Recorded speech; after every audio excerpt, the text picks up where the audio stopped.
All right, everyone. The other day, Steve Bannon alluded to the idea that Biden had taken a lid on the rest of the campaign. That appears to just be hyperbole, but he did take yet another day off, and probably he'll take several more before the end of the campaign season. Of course, there's only a week left in the election until people vote. I'm declaring Joe Biden a lid day liberal because he's more lazy than Hillary Clinton was. You'll remember after the 2016 election, one of the things, properly conducting an autopsy on why Clinton lost, one of the foremost things that appeared to have played a role is simply the differential in turnout that we saw is because Trump was going out to 2 or 3 rallies a day, appearing to thousands or tens of thousands of people. Those people that have been sort of charged up, especially in a month before the election, especially in the competitive states, are going to exhibit much higher turnout.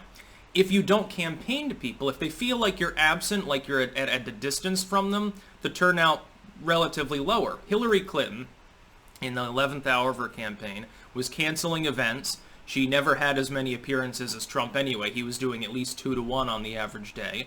She didn't even campaign in Wisconsin or a few other potentially vulnerable states, and that's one reason that she lost. I don't think it's the only reason. It may not even be the biggest reason. I think her unlikability played a role. The email server scandal in the 11th hour played some role. Veritas releases played a bit of a role. There are many factors, but turnout is part of it. We're going into an election where the standard logic that prevails is that turnout is going to play a disproportionate role even above and beyond 2016, and you have a candidate who has repeatedly refused to engage with people on a meaningful interpersonal level. When Joe Biden holds a rally at all, how many people are there? The maximum seems to be 200 or 300.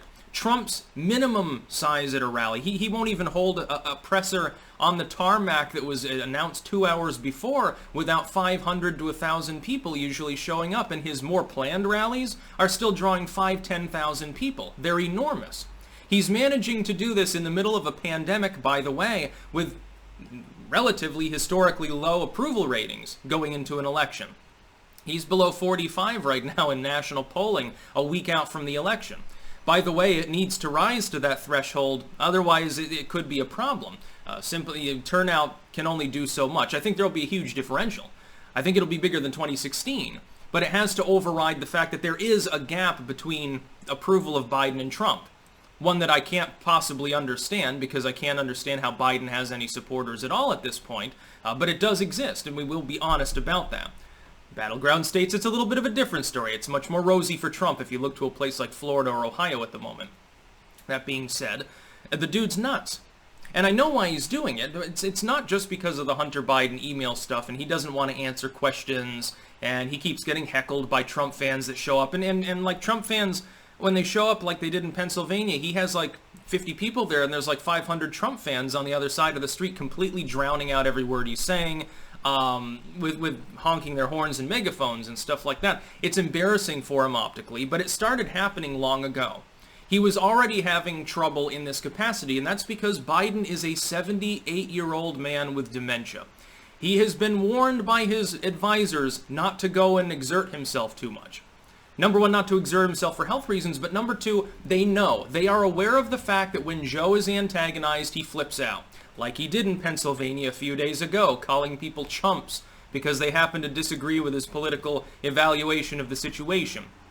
Joe Biden doesn't do well optically when he's pressed. That's why any interview he gives is a softball interview. He won't even talk to reporters. Like, if a reporter asks him a question, even if it's from like CNN, MSNBC, one of the big cable networks, he still won't answer the questions. He either ignores them or he gets mad. He's done this repeatedly throughout the campaign. Remember early on in the campaign when he was still like going out, sort of meeting with people and stuff, he kept, getting into verbal squabbles with people, challenging people to push-up contests, calling people fat. There was that time that he got testy with that, a steel worker, I think, over the issue of guns and stuff. He doesn't play well with others, unless you're being very, very coddling to him. Well, most people, even Biden supporters, aren't always going to align with them. They might ask him a question he doesn't want to answer, and then he gets testy with them for no reason. He's got Alzheimer's. People with dementia, they can randomly flip out. As it progresses, the flip outs can get worse. They can become violent. I wouldn't be surprised if Biden wins. I wouldn't be surprised if we have some 11 a.m. news story about how Biden had a bad night and threw a dish across the room at his wife or something like that. You never know. It could be he's forced out of office. They invoke the 25th, but it's not for Trump.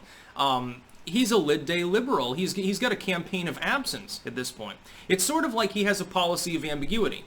Because of the fact that you have part of the Democratic core is staunchly centrist, center-left, and another part that's very, very active at the moment, but it's smaller, and it's the far left.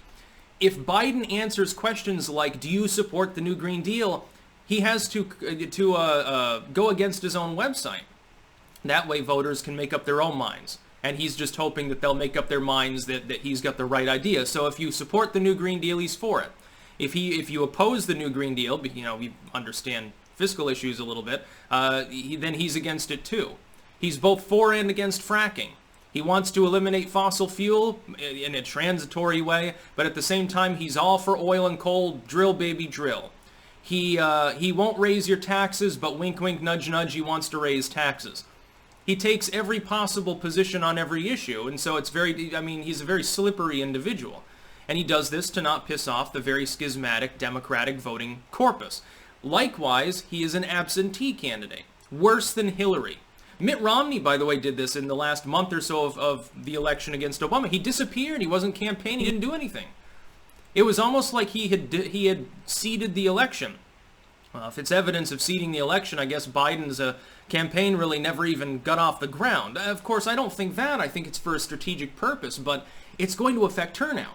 If Trump has, in the last month, appeared in person before 1 million people collectively during all the rallies that he's done in a handful of potentially swing states, and Biden has appeared to 50 people a few times, there's going to be a differential among those groups of people when they go to the ballot box. And that could swing an election. A few tens of thousands of voters in a couple of battleground states could decide this election. Trump is the only one that's actually going out and talking to them. Half the Democratic proxies for Biden don't even really campaign because of corona. They stay at home. They give pressers from their basement or from their living room. But Trump's people don't do that. They're still turning out, especially Trump himself. He doesn't give a fuck. And then his rallies are, as he describes them, love fests. It's basically it's a form of propaganda. When you get a large number of people together, it's sort of like going to a rock concert. There's an energy that you can feel doing that. To a lesser extent, you can even get that feeling with a live stream if there's a lot of people watching it, by the way. But in person, it's much more prevalent. And of course, you're not getting that energy at a Biden rally. It's not really a rally at all. People are sitting there in their cars listening to an old man read off a teleprompter. There's no Q&A. There's no crowd participation. There's no excited chanting. Half the time, there's barely any clapping.